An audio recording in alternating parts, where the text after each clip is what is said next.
Hello and many thanks for joining us on Inside the Real Estate program brought to you by Housing TV Africa. My name is Abdurrahman Omar. Many thanks for joining once again. Inside the Real Estate program is a deliberative one and brainstorming one where we talk on topical issues of utmost importance here in Nigeria, and we try to prosper solutions to all that. Today on the program we'll be looking at the high cost of living and the challenge of real estate sector in Nigeria, and to discuss all that I'm joined in the studio by Reverend Dr. CHIME UGOCHUKWU. He is the Group Managing Director COPEN Group that is into real estate, mining, agriculture and a lot more others. Reverend Dr. UGOCHUKWU CHIME is also the Chairman, Presidential Committee on Land Reforms, recently established by President Bola Tinubu, and also the former President, Real Estate Developers Association of Nigeria. To top it off and all, thank you so much, sir, for taking the time to join us, sir. Yes, sir. I believe, based on all these designations I have mentioned, I believe on a lot of issues that is bothering Nigerians, especially on land reforms, you are the right person to talk to. I mean, yes, sir. So, I mean, one of the issues that is, that has been bedeviling the real estate sector is when it comes to land administration. How do you, what are the challenges, first of all? Let's talk about the challenges you have identified so far. I mean, you have been in this sector for quite a long time now. What are these challenges and how do we get about resolving them? Thank you so much. A key major challenge is the lack of alignment of the financial policies and practices of the country, which is within the jurisdiction of the federal government, with the land management activities, which is within the jurisdiction of the states, FCT, and Federal Ministry of Housing and Urban Development. In Nigeria, we have 38 land administrators. And you know that for every loan facility by a financial institution, they need collateralization. And for any development is on land. So land is key in terms of the location of development, and land is key in terms of the facilities that are required by institutions to carry out the development. So the centrality of land is such that over the years, we've not been able to seamlessly align our financial policy and land management policy in such a way that it will be seamless and reduce the transaction time and reduce the transaction cost across the country. This problem has been a major socioeconomic challenge and difficulty for a number of companies, for a number of institutions, for a number of investors. Many investors don't like to invest into the real sector of the economy, manufacturing, agriculture, and real estate, because it is difficult for you to be able to get the instrument that will back up your financial transaction at the speed that is required. For instance, as a developer, we have had instances where we were able to finish a project in 6 months, but it took 3 years to be able to get the title. And I want you to look at it from this point of view. GDP is the amount of time a given amount of money revolves in a given year in an economy. So let us say you have $5 billion. If you're able to take it around 10 times within a given year, you have a 50 billion naira economy. So if you have only 5 billion and you need to take it around 2 times, you have 10 billion naira GDP. So what we are speaking to is the fact that our inability to turn around any given amount of money because of these bureaucratic impacts of land management on our economy is something that we need to look at. All right. So, and that is where the problem is as of today. In some states, it takes as much as 3 years for you to get a simple document like deed of assignment, transfer of title, and different other instruments. To get even building approval is a problem. So the role of this very unhealthy land management practice on our socioeconomic life is something that we have not taken time to digest. We may be speaking of unemployment, we may be speaking about lack of growth, we may be speaking about other socioeconomic problems, but unknown to many Nigerians, the poor land management system is a huge contributor to the current situation we have in our country, and it must be addressed if we want to get it right. How do we address it? I mean, we're going to address it by a number of 2 things. What we are trying to do is to bring forth a template. It's been done before. Some few years ago, about 10 years ago, the Central Bank of Nigeria, through the National Housing Finance Program, working with the Nigerian Judiciary Council, working together with the Mortgage Bankers Association of Nigeria, working together with other institutions, created what we have as the model mortgage and foreclosure law, which is a meeting point between financial policy to bring a standard document which says to every state, if you want your state to be a destination of choice for investors, these are the things you must do. These are the transaction time, the transaction costs, and other templates that will be acceptable to the financial institution so that your state becomes a destination of choice for investment. So we are going to do that because that addresses only the mortgage and foreclosure. We need to address other sectoral areas within the land management system to be able to make sure that there's a full alignment between the legal infrastructure, the financial policy framework, and the land policy framework, so that any investor will not be working in the dark in trying to understand the value chain, the transaction dynamics that will lead to success. You can't plan when you are not sure of what the land management policy will be, what the cost of transaction will be. And to have it in 38 states, you don't even know what you will meet. In some states, you don't know what the cost will be. You don't know what the time will be. That is not healthy for any planning as an investor. Exactly. And I should know. Yes. When you talk about the bureaucratic land administration and all of that, is it bureaucratic formed so that it can make sure the land administrations, went well and everything, or is it a bureaucratic that is meant to drill the whole system or something? We are trying to decipher which one it is. But what we have come to realize is that whether it is intentional, whether it's unintentional, the impact is still the same. We have gone to some states and only the governor signs the CFO. And he knows he doesn't have enough time to give to that function. And then they are piled up over the years. Now, you want to make a search to know who owns a particular instrument. You don't even have that ability because they are still dealing with paper documents. It's not yet computerized. So we are trying to set out a set of parameters that should govern some level of compatibility across the various land management institutions. There are 38 of them. There are the 36 states, FCT, and then Federal Ministry of Housing and Urban Development. Each of them have land registry where you can begin to address the issues of land transaction, where you can do registration. So we're going to operate it on 3 levels. The first level is the approval process. How does it happen? We also need to get data because it will tell us the health of the. We have to do a peer review mechanism whereby it is possible to say, as an investor, without coming to Nigeria, you know that if you are locating, this is the state of choice. There has to be a compendium of the steps that it takes to get to these instruments in a state, a compendium of the cost, a compendium of the requirements for each of them. Exactly. Now, land reforms is one of the very issue we're talking about, and for a lot of Nigerians, we used to be in this country where Nigerians at the village and everything, they have small plots of lands where they can go and build and all of that. But now, we no longer have it. For a lot, the some that are having it are not complaining issue of land grabbing. They're saying that they cannot, their land has been conspirated, sometimes been conspired with government officials together with traditional leaders, traditional rulers or traditional institutions that are meant to protect their interests. How do you see the whole issue? Has it come to your decks? Yes. I'd like to say also the fact, added to what you are saying, is the fact that we have a lot of resources. Nigerians are not poor. Those in the villages who own vast tracts of land, this is wasting asset. This is dead capital. It cannot be computed for the purposes of their being active in either investment or any other area because they don't have title. They have no survey plan, there is no demarcation, there is no inclusion within the captured land management system. That is a huge problem. How do we go about addressing it? I think we have to go about addressing it. That's what we are trying to work with the states. Can we use the enterprise GIS platform that have been adopted by some states like Lagos State, Kaduna State, Nasarawa, Edo State, and make it a template across the nation? And in my discussion with the minister, I also try to say that the federal government is Minister of Housing and Urban Development. I also mentioned that the federal government is culpable. And I know that the minister will get to hear. They are culpable. The Federal Mortgage Bank is culpable. The family home funds, they are culpable in this challenge.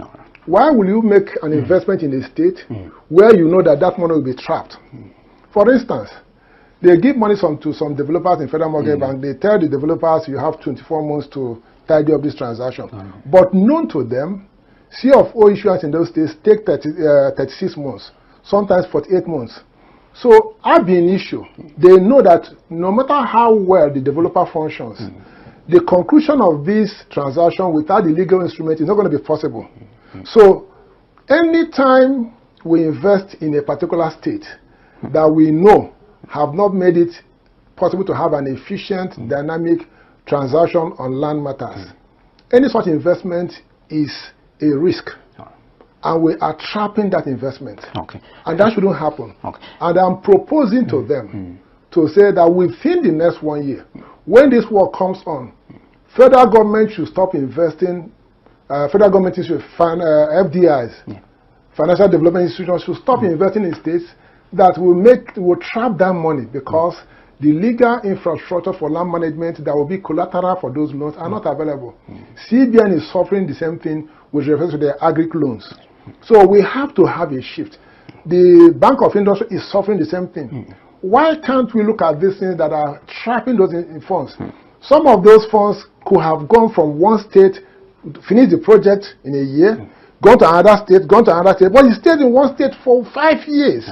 And we are complaining that the economy is not moving forward when we know that this is one of the key challenges that we're having and we're not addressing it. And that is why we have come forth to address it and say we have to do better if we want to address the unemployment in our country. All right. I believe you made a lot of points which deserve some kind of clarity from you, but we're going to take a short break, and when we come back, I'll take you off on that. Thank you so much.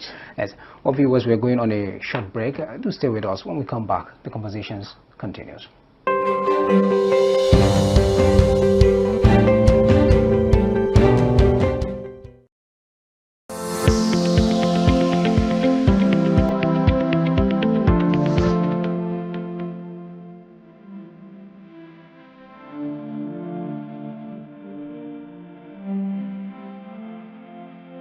Thank you, AIHS, for the opportunity of this exhibition. It was a nice experience. I would like to make it again. Thank you, AIHS. Thank you so much. Thank you, everyone. Thank you, AIHS. Thank you, AIHS.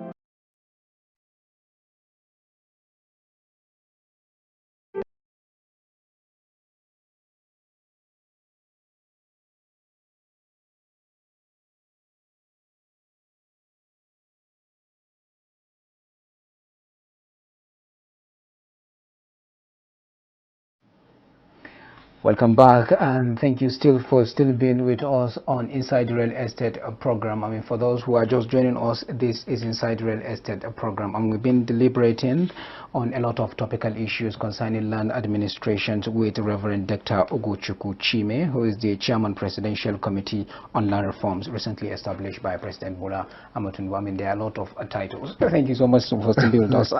Yes, sir. So before we went on a break, you talk about a kind of culpability when it comes to the issue of land reforms and all of the investments made by some of the agencies that are supposed to make sure this issue of land administration went on seamlessly so that Nigerians can get to benefit.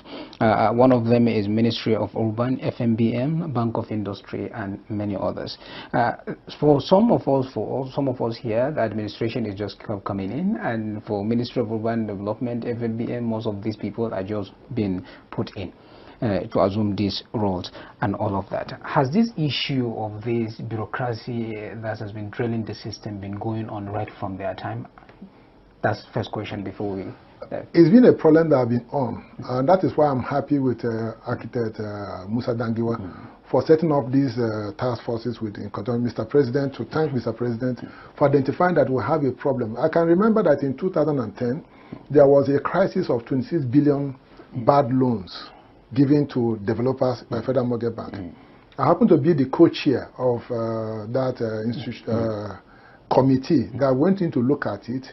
with Federal Mortgage Bank, with Redan, and then the Mortgage Bankers Association of Nigeria. We discovered that the non-closure of some of these transactions are traced to land management issues. A major part of them. The issues of approval, issues of interference in land management, and issues of titling and perfection of title were major challenges. Yes. I can tell you as of today. So we decided that we needed to attack this problem. That was not done. Today, we have other attempts to put an alternate solution in terms of internal record land record registry. That for me was pushing the can down the line and compounding the problem, and they have seen it now. I don't want to go into that. So, but the issue is this. If we are going to make an investment, no mortgage exists. There's nothing like equitable mortgage. It has to be a legal instrument that assures the investor that he has a genuine title, legal title that is in place of the money that he has given out. There has to be that. Now, we don't have that in many of those situations. And we are therefore not only endangering the projects by not having the appropriate legal perfection of the title of the collateral pledge, we're also having a major problem. Because currently now, among some banks in this country, some of those loans have gone bad. And they cannot have any other investor come in. Even AMCON are having those challenges. Because there is no registered legal title that on the development. So when we saw this over the years, we said we can't continue like this. The governors need to understand the implication of their not moving ahead. In 2006, we had the National Council on Housing, on lands in Kano, when Dr. Mimiko was the minister. In that, we had the National Building Code. It was supposed to be domesticated in the various states. It has not been done up to today. By 2014 to 2006, we have had in place the model mortgage and foreclosure law. It ought to be in place in all those, working together with the other components. And we are saying that the problem cannot be solved without the cooperation of the governors. But if the cooperation of the governors are not coming in, we must have to start with Federal Minister of Housing and Urban Development. And I must say categorically that the ministry have gone ahead of every other institution. And they have brought forth a scheme, which I'm sure they will roll out very soon. They assured us, because we insist you have to lead by example. And the new minister said, I am going to lead by example. And from the information we are getting, very soon, within the next 1 or 2 weeks, they are going to roll out the e-signature, a mechanism to assure that the backlog of titles under the land registry in the Federal Ministry of Housing and Urban Development will have been signed and given to people. Yes, you made mention of an important point there when you said there's this investment that used to stay in one state.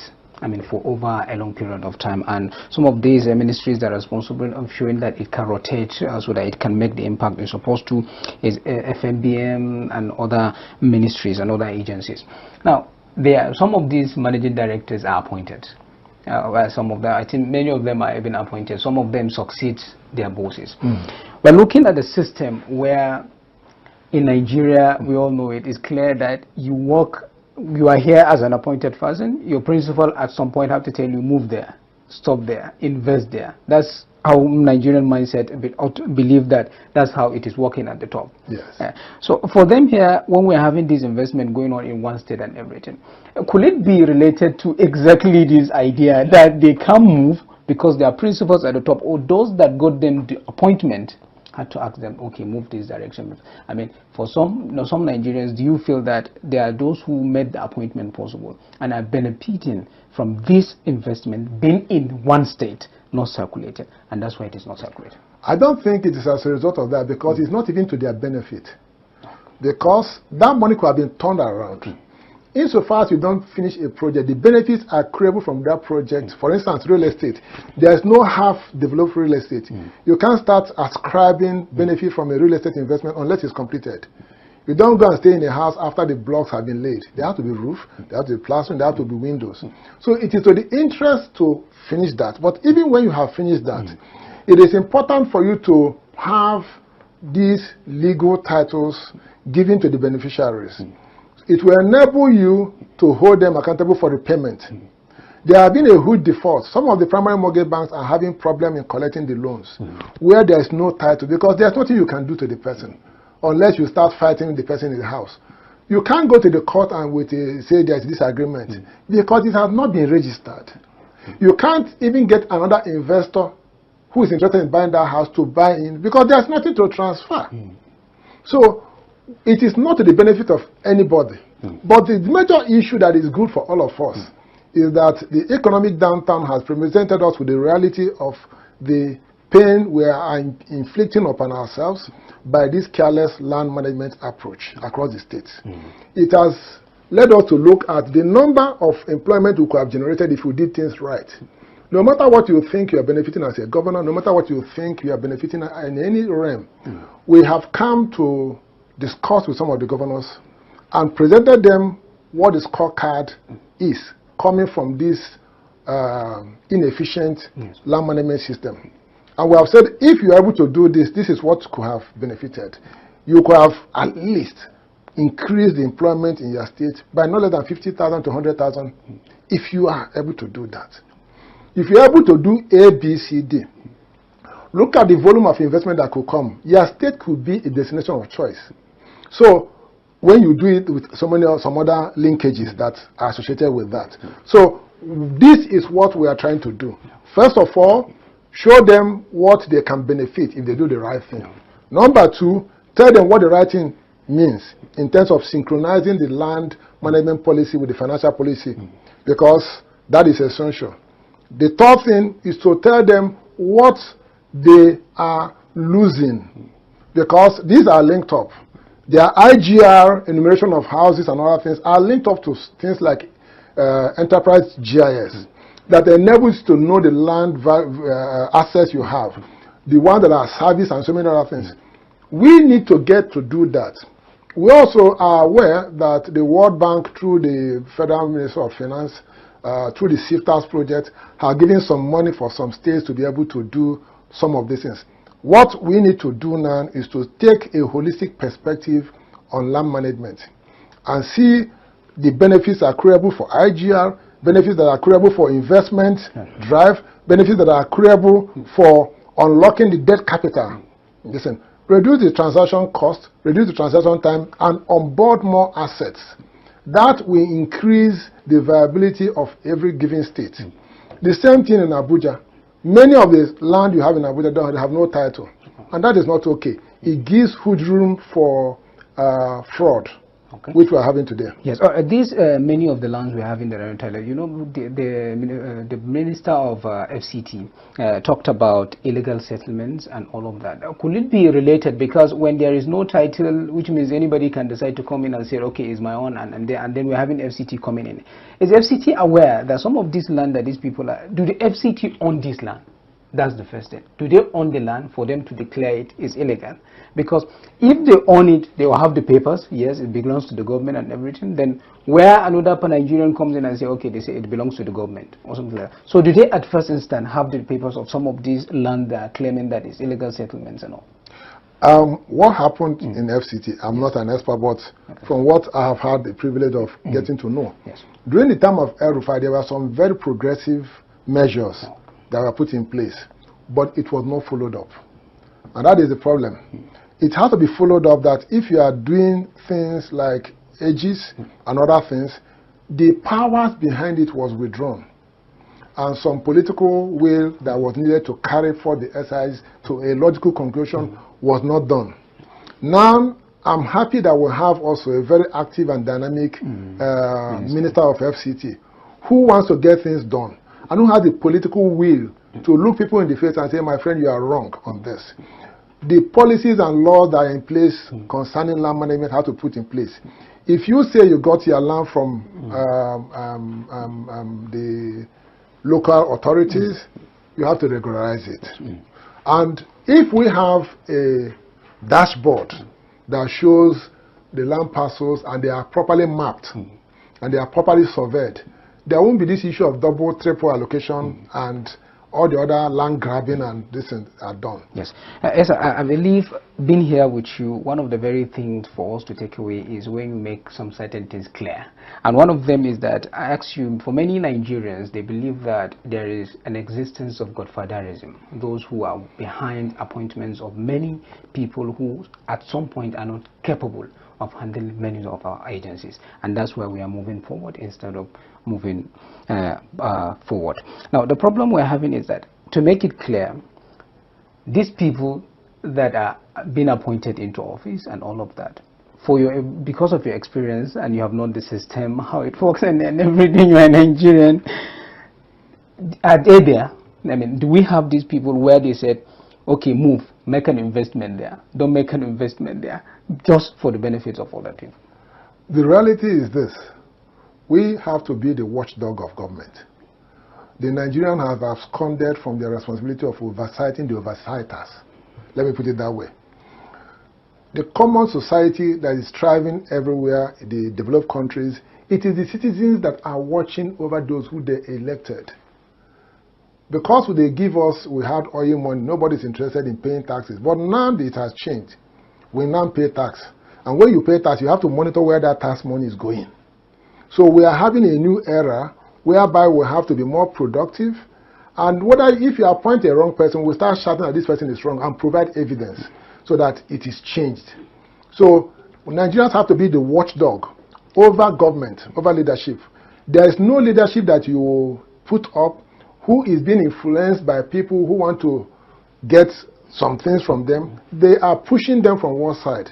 It is our responsibility as Nigerians to push on the other side and make sure that our voice and our pressure comes upon the leadership. Trying to allow the leadership to bear the pressure of those evil-minded people who want to grab everything for nothing, there have to be a counterbalancing pressure, and that is the way government works. And that is what we need to have in this country. All right, sir. Thank you so much, sir. We have a lot on land administration. I mean, we talk about jurisdiction of land allocation. There are a lot of, even in Plateau, one of the issues we're having of these herders and farmers clashes, for a lot of Nigerians who are expert in it, they said could be related to land administration and all of that, town planning laws and all of that. There are some of the issues we could have been able to digest. Oh, come on. Yes, sir. And because of time, that's why I say I'll hold you on to that. Thank God you said. I'll be around. All right, sir. I believe Reverend Dr. UGOCHUKWU CHIME is the Chairman Presidential Committee on Land Reforms, recently established by President Bola Tinubu. He's also the group Managing Director, COPEN Group, that is into real estate, mining, agriculture. And mining also is very important. We could have talked about that, agriculture and all of that. But we most sincerely thank you so much for taking the time to join us on the program, sir. Thank you so much, sir. Of viewers, that's it we have on Inside the Real Estate program this week, and we hope you keep it with us when we bring you another special and interesting episode next time. Thanks and bye for now.